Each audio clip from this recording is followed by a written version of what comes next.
It's been another week. Thought we would do an update out of the office. I wouldn't be wearing this hoodie, but it is punishingly cold. Punishingly cold here in Illinois right now. Like a high of 16 degrees Fahrenheit. 12. 12? 12. To call that even a high is like, it's almost like a joke. It's almost like we're joking in the Midwest to say that the high, I guess that's just in comparison to the low, which is in the negative degrees. What I wanted to talk to you about today, let's see, we've been casting, we've been getting ready to do some shoots next weekend, and probably the weekend after that. But I don't want to do any shooting outside until it's at least in the 20s. At least in the 20 degrees Fahrenheit. Because that's ridiculous. Which I learned today. We were walking a dog, we were dog sitting today. Walked around the block for maybe half hour. I felt like 9 hours. It was so cold. Anyway. So just a quick update. Quick update this week. I've been thinking about, I listen to a lot of audiobooks in the car when I'm driving. I listen to them on my phone, actually, because through My Media Mall you can rent audiobooks, you know, MP3 downloads to your phone. And I've been listening to, I just listened to one of Gillian or Jillian, not sure how you pronounce her name, Flynn's books.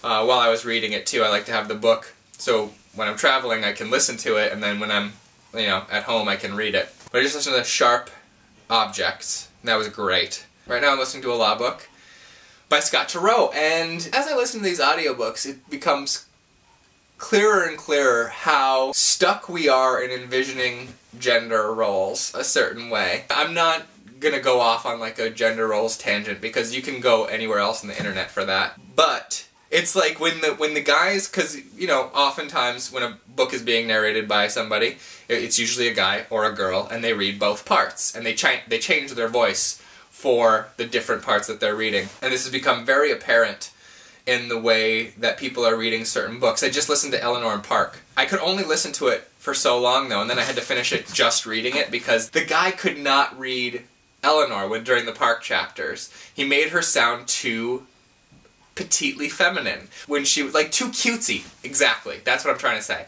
He made Eleanor sound too cutesy during all the love conversations, which is not what Eleanor sounded like in my head at all. Lost all her sharpness, all her sharp edges, all of her sarcasm, all of that straight out the window, all of her insecurities were gone, and it was like this lovey-dovey cutesy reading of Eleanor, who is not that character.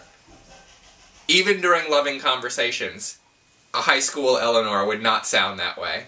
And it was blowing my mind. So a lot of guys tend to read girls naggy and harping, overbearingly ditzy, or weak sounding. Like they add a lot of breathiness to their voice and a lot of timidity.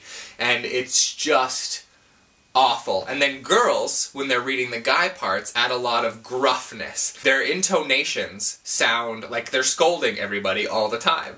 So rarely do you get someone who can just read the gender like a person instead of a caricature. But I just thought it was interesting. And it's weird to be talking about stereotyping of gender roles in audiobooks when we're on Valentine's Day. It's Valentine's Day right now for me. I've talked about this before on the updates. Eliza and I have a Valentine's Day tradition of each choosing a movie. Instead of agreeing on one, we each choose our own and we watch them both. And so it's like I always choose kind of like action movies, sometimes with a romantic element, sometimes not.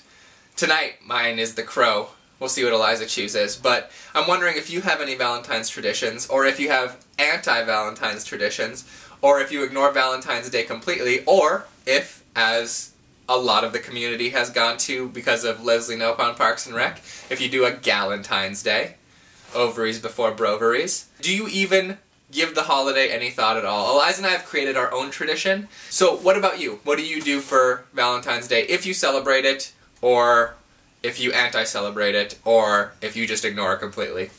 Just curious. Let me know in the comments. I hope you have a good week. That's the Pops logo. I will see you around.